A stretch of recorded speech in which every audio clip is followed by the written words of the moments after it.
on vacation, so I decided I wanted to do a little bit of a broadcast. It's been a fairly boring couple of weeks in the market. By the way, first and foremost, it's not the quietest here, but I brought my mic. Can everyone hear me okay?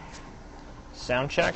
If anyone could just comment on the sound. Is the sound good? If not, I can make some adjustments. Just type in. I'm good? Okay. Great. All right, perfect. Thanks so much. All right, so we've had a pretty boring couple of weeks in the market. It's been very range-bound, a lot of chop, and it's been seeming to me like kind of mini short squeezes and mini liquidation breaks. You've had a lot of poor highs in the market. I think almost every day has been a poor high for like the last, I don't know, week and a half, I want to say. So that's quite a bit. It just seems to me that longs keep trying to push it higher, and then they get kind of slapped because there's not buyers in there after them. We all know the market's run up quite a bit. I think this is a bit of a digestion phase. You can have two ways of correction. You can correct by price or by time or by both, of course. But it seems to me that we're in a bit of a stalemate, and I think that has a lot to do with the time of year. A lot of people are away on vacation, getting their last licks in, so to speak, before the kids go back to school. And I think that it's sort of a bit of a buyer strike. You have algorithmic trading, and I guess now the realization that Yellen is going to be giving the Jackson Hole speech on Friday at 10 a.m. I had thought it was at 11 a.m., but it's actually at 10 a.m., so take note. We have some other interesting economic data that's coming up right before Yellen, which I'm going to discuss right now. Unfortunately, my page closed on the computer, so it's reloading. While it's reloading, I will discuss what I'm thinking. It seems to me, though, that if buyers are getting frustrated, if the market can't go higher, we could be subject to a larger liquidation break than what we've seen. I do think, though, that it's healthy that the market is pulling back ahead of the Fed. If we were to come into Yellen on the highs, I think that no matter what she said, there would be a kind of sell the news type of an event. And if we sell off into Yellen, my favorite setup, the shake and bake, meaning we come down ahead and then we can rally further. We still haven't gotten my 1.618 Fibonacci extension in SPY, which is not on this chart. But if memory serves me right, it's in the 121s. That's on my regular home computer. I'm on my mobile unit here, so I don't have that Fibonacci project. I could do it again, but I believe it's in 121s. Yeah, so I think that could still be in the cards. We never, though, retested the breakout levels. And first and foremost, the most important being obviously the 213.78, and then the last sort of swing high before them, which was 212.52. So it is possible that there is a bit of a larger liquidation break that does take low. Wow, this just cut out. I hope we're still broadcasting. I still think so. If people can type, that would be helpful. These devices. So that would be roughly in line with a 50-day moving average test. Very, very possible that that does take place. To play that, we need to see a couple of things. First and foremost would be a break of the last swing low, which was sort of the look below and fail, which was 217.02. If we can start really getting below there, then I would start thinking that we could see a bit of a larger liquidation break. There's a gap fill in the that would be around there between 216.40, so 216.41. It could overshoot there a little bit, but in my view, that this again would just be a bit of a larger liquidation break off of the poor highs that we've been experiencing. If we are to make the move back to the upside, again, 221 is my upside target. Which is my bias here? My bias is going to be the Costanza play, meaning if we rally into Yellen, then I think it's going to set up as a bit of a short. Or I think it could be what is playing out now, which is we sell off into Yellen and we get that shake and bake. If it comes down enough, we can get the move back up. An important couple of levels in the ES.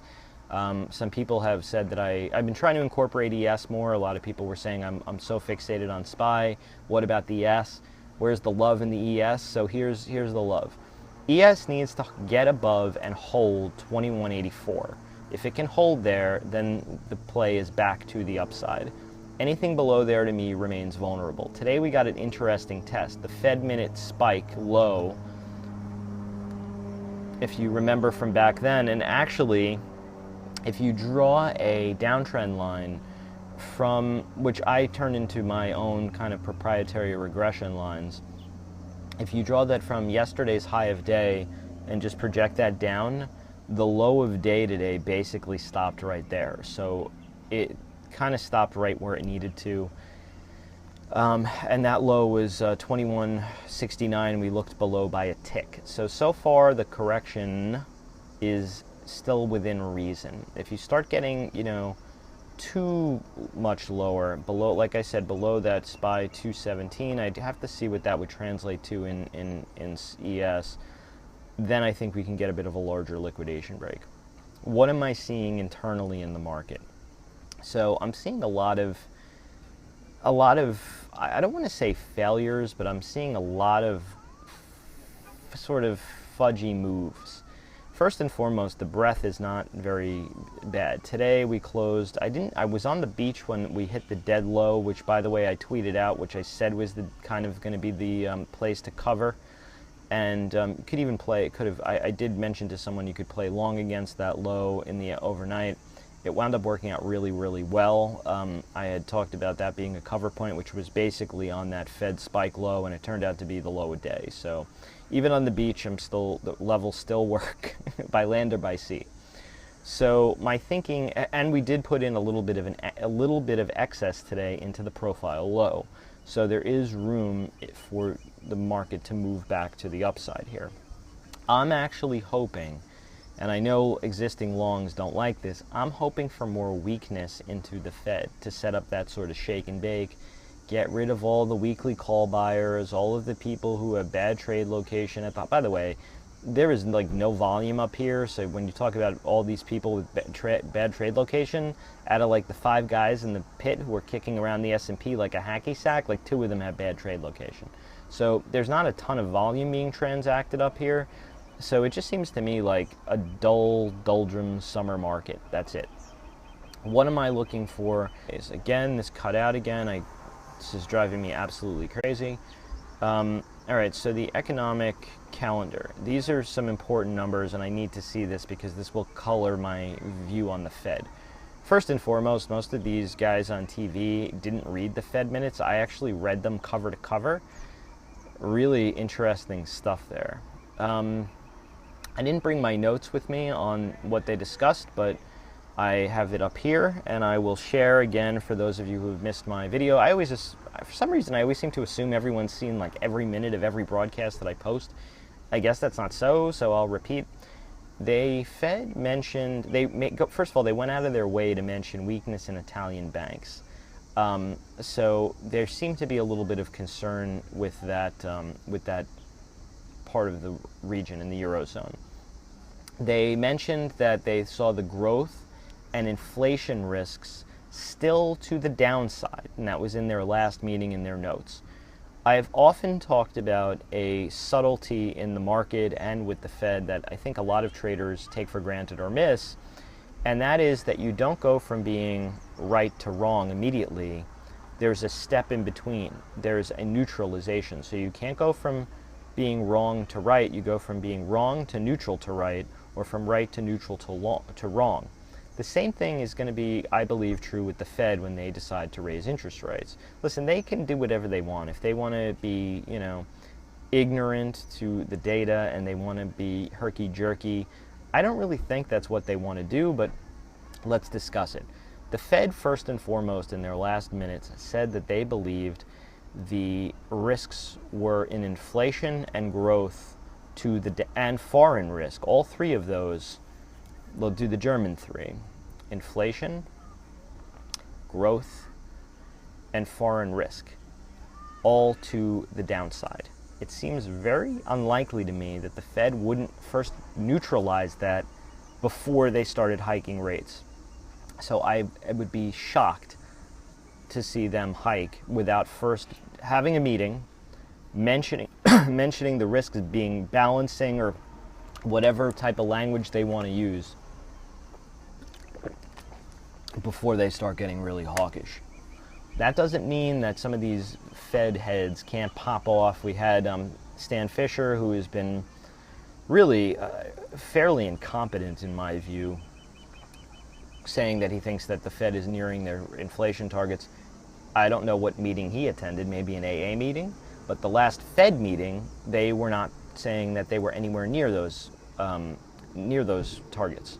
And in fact, they thought the risks again were to the downside. Dudley, who you have to pay attention to because he's the New York Fed, which is the most important of them, was also saying that maybe they're nearing targets to raise rates. It just seems unlikely to me. Anyway, we have a slew of data in the next 48 hours that is important to pay attention to. First and foremost is tomorrow. We have a durable goods order in the morning at 8:30 a.m. That is important, as well as jobless claims at 8:30. If either one, I wouldn't focus as much on durables, but they are important. That is mostly aircraft. I always look at the number X the aircraft. I find that that number is more important to look at because the aircraft number tends to be it fluctuates a lot with orders. It's mostly a read on Boeing. But if you X out the aircraft, you can really get an idea for what's going on with durable goods in the United States. The jobless claims, if that number comes in great, there is going to be a flush again in the futures because everyone's going to say, oh, the Fed now has the data to raise rates. That is not correct, but it will be what plays out in the market. That flush could be the one to the shake and bake play. Anyway, what I'm looking for there is the claims to me seem a little bit, I don't know, iffy. I always like to see really the main unemployment number, but we'll see how the claims go. We also have an EIA, not the natural gas, that doesn't matter. Oh, this one, the Kansas City Fed, they have a manufacturing number. We know that the last few numbers that have been out from the Fed with regard to manufacturing, Philly Fed and so on and so forth, have been rather weak. So this is going to be an important number to look at. The Fed balance sheet and the money supply, I don't really care about, not that important. Friday, before Yellen speaks at 8:30 a.m., we get a GDP read. That is going to be a very relevant number. I'm going to assume that Yellen has a peek at that number before her speech, and that could throw some color as to which way she might talk. If it's a very weak number, I think she might be a little bit more dovish. If it's a hot number, she might try to be a little bit more hawkish in her rhetoric. We have a PMI service flash number at 9:45 a.m. on Friday also, which I think is rather important. Consumer sentiment at 10 a.m. and then Yellen as 10 a.m. as well. So I want to see what that GDP number is like. My theory is that these numbers are really going to be more for traders. The Fed really needs to see a trend of things improving, and we know from the last minutes that they are not. The Fed, I think, my personal opinion, based on the Fed minutes and what Yellen's statement of the speech is going to be, is about the Fed's use of monetary tools. So I don't know how much she's going to touch. She's, of course, going to have to touch on, where she sees the economy going. But I don't know, if she was smart, she should just be kind of play poker face, in my view, and just wait until the September meeting. I mean, if they want to start signaling that they're going to raise rates, go ahead. It just seems to me that they would be foolish. They are not reaching their inflation targets, and I would think that they would want to see a series of numbers before they start hiking. So my view is that there will be no September hike. I do believe that the December meeting is on the table. It just might be their sort of ceremonial hike that they know they can get away with. Given the data that I'm looking at, though, they should not be raising rates. They should actually be doing more easing.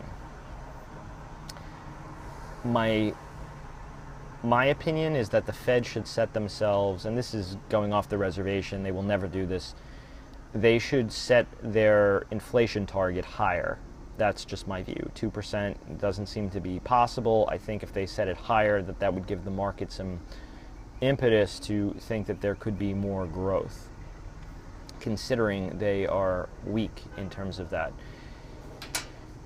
I don't want to go too much more into the Fed, but they have talked about, one last thing is they've talked about some symmetry, so that they've realized that they've been below 2% for the 2% growth target for so long. I think they will tolerate a little bit of inflation to kind of make up for the time that we spent below. That's something they've talked about. I've heard a few people mention it as well, but it's something that I don't think guys who base their entire lives on 15-minute charts really pay too much attention to. But I always try to see the forest from the trees. Anyway, let's get into some of these stocks that you all want to know about. How long is Yellen's speech? I'm not sure. Her speech is based on, supposedly going to be on tools for unconventional tools for intervention. They also mentioned, by the way, in their minutes that they're looking into other ways to intervene into markets rather than use QE. I think that the initial read by the media, who always gets it wrong, is that they were looking to pull back on their intervention. I read it as that they're looking how to do more intervention, and to do it in more unconventional ways other than just QE. So that's my take on it. It seems to me that they realize that growth isn't really doing much, and that they want to kick into that. There's no way that growth, in my view, is going to improve with the fear of regulations. The Obama administration has been very punitive toward business. Based on what Hillary is saying as well, it seems like that would be a continuation, assuming she wins. Trump seems to be a little bit more pro-business, although he's also been pretty tough with the generics. The drug manufacturers as well. So it seems to me that there won't be a lot of corporate investment, and this is also, by the way, something the Fed mentioned in their minutes, until there's more certainty.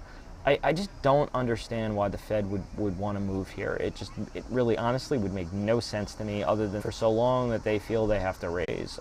They really have no rush. If they're worried about speculation, Justin Pulitzer trades. So annoying that this keeps cutting in and out. Someone just said they lost me. I see you. So I'm almost with Apple. I'm going to kind of jump around a little as I see fit here. Apple is right on the 20 MA, the trend from the gap up, and it's just been working off. It got the gap fill, the 109.85. It got a little bit above 110, and I think it's just working off some. This is an important level around here. If it loses the 20 MA, this could even want to come back down. What's this level here? The 105s, 106s. It could also want to go higher to the 111 here. Very closely. I know it keeps cutting out. Everyone keeps saying that. The rebroadcast of this will be available. I have no control over these connection issues. I'm sorry. It's very frustrating to me as well. So that's my view. It's working off some of this more so than maybe some of the analysts do. I've looked at the new Samsung products. They are fantastic. The Galaxy, the S7 Edge, and the Note 7 Edge are great. Really nice, beautiful screens. They look like they're made very well. You're going to pick up some percentage points. I don't know that that's going to matter right now, but I do think it could matter a little bit going forward. Launch of the new iPhone, which I believe is coming in the second or third. They're going to do the presentation, I think, in the first or second week of September. Lags, it's like the following week. This is getting ridiculous. I just keep seeing this thing cutting in and out. Ugh, fudge. So it really needs to hold these 107s. If it starts losing the 107s, 108s, it can get a little dicey. If it can hold back into the 109s and hold, then I think we can revisit the 110s and 111s. If there is some type of a pop on the Yellen, book a little bit of some of the profits. Okay, so that's Apple. 107, like I said, 107 is key to hold. Below there, it starts getting dicey. Back into the 109s, it should see the 110s, 111s. Netflix, the FANG type of stocks, that had been acting a little bit better. It's been kind of choppy in its trade. You really need to see Netflix get over the 97.74 level for the range extension into the 100s, which is where the real breakdown took place from. It seems to me like that it might want to go there. In the short term, it needs to hold the 50 and the 100 MA. Right now it's roughly trapping around the 100 MA. If it were to lose the 100 and the 50, then I think you could see the gap fill back down to 87s. So to me, this just seems like it filled one gap. Now it's just chopping sideways. It feels a lot like Apple. The summer seasonally isn't the best time for Netflix, but I think it's okay to own as long as it's above the 50 MA. If it gets back below, not so good. All right, let's get into, let me take a look. One I don't cover very often, but I feel like I would like to discuss it, is this NVIDIA. It's been discussed. Someone asked me about this. I'm going to do a little bit of analysis on it here cold. Actually, I wish we had a live screen broadcast so I can kind of draw up the chart with you guys and discuss it that way. But it seems to me like this is got. Did they report yet? They did report. They had great earnings. It's a little strange to me that they would have reported 30. The estimate was 37 cents, 37.1 cents, and they had an actual of 53. And the stock isn't. It was up and now kind of backing off. You need to get over 63.5, or the stock could conceivably pull back, a little more significantly. I always like to I always get a little nervous when a stock is run into their earnings and then it can't go higher on good numbers. That's usually recipe for pullback. A 50% pullback in this stock would be down to 44s. So, and then the breakout, which is the 38.2, is roughly in the 48s. So we're kind of a long way from Kansas Toto. So let's keep it really simple with this stock. Earnings gap, earnings day range, anything above 63.38, it can continue higher. 63.38 to 63.5. Anything below 60.63 is a right or right out short. Let's keep it really that simple. That's NVIDIA. There's that. Toll Brothers. So this is one I tweeted. I thought was kind of a bit of a professional gap long. It gapped over the 200 MA and then continued up. There are some resistance levels this is coming into the 32s, 33s, and then after that would be into the 35s. It seems to me that as long as this can hold over 30.15-ish, that would actually be a bit more than I would like. It held really where I was looking for, the 30.95-ish level. So let's keep it easy. Today was sort of the pullback day. If you can get over the high of day, the 31.91, then I think it can go higher. As long as it's below there, it's probably just going to chop and be in a bit of a pullback type of range. I have a good trade location on this one, so I'm going to just try and hold it. I do think that they are involved with some really nice projects. I've seen a few of them, and the stock should go higher. We'll see what happens with this. They had a big earnings, and also that housing starts numbers. So it seems to me like Toll would want to work a little higher, but you really do want to see it get over today's high of day. Tesla, let's just do that one. It's been a real pain in the butt. It's just chopping. I really don't see much of an edge on this stock here at the moment. It just is in full chop mode. If it starts getting back below like 221.40, then I think it can probably slip to the 200 MA. That was what caught it after hours and earnings. Stock, they doubled their loss. The stocks that can't go down on bad numbers tend to go higher. I think the reason it's not is because the shorts know that they have the deal coming with Solar City at some point. So they know that that's coming. It seems like they're trying to hold on. It seems to me, though, that Elon Musk is trying to orchestrate some type of... I think the downside is really the 200 MA, and then the upside is probably going to be capped somewhere in the 240s in the time being, assuming it can get higher. it really needs to clear the after hours pop high, which was 233 if memory serves me right. So 233, 232-ish area, it needs to clear there for more. Anything below there could remain theoretically vulnerable down to the 200 MA. I had done a roll, I had been long a risk reversal. I've been playing this for a while. Right now I'm currently short some out of the money puts. I think then way out 195s, they're eroding, and I'm long a 230, 240 call spread. I may roll that down to 235, possibly as soon as tomorrow. We'll have to see.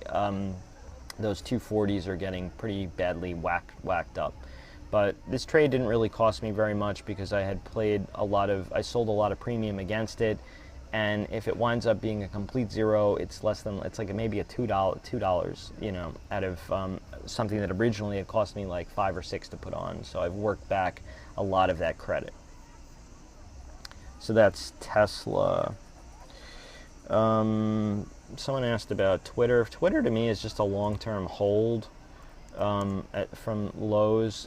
It got a little bit sporty on the bomber news. It closed below the 200, which isn't fabulous, but you're roughly into some key levels. This really needs to hold over like let's just say the 50 MA. As long as it can hold the 50, I'm okay with it. If it starts really getting below there, maybe it's going to want to come to see the 100. They are going to need 2 back-to-back quarters to prove to Wall Street that they can kind of make it. That's what happened with Facebook, and I think that that's what's going to happen with Twitter. But the stock isn't that expensive here. They have cash on balance sheet. I don't know what the deal is with the takeout premium, if Bomber's going to be involved or not. View on Twitter. And it would help if this would load. Come on. Alright, so Starbucks, for some reason the chart isn't loading. Let me see if JP Morgan would load, since someone asked about JP Morgan. Unbelievable. My apologies that this is taking so long and this piss poor quality with the video keeps cutting in and out, and the charts to load, and for the trading software to come back up. I think that the Wi-Fi here is either the issue or there's some type of a connection issue with Periscope. Anyway, while we're waiting, my view on what's been taking place, here we go. So we'll go back into, let's do Starbucks quickly. I should have just done JP Morgan while the chart was up. That was rather stupid of me. All right. Anyway, we're having delay issues with the software.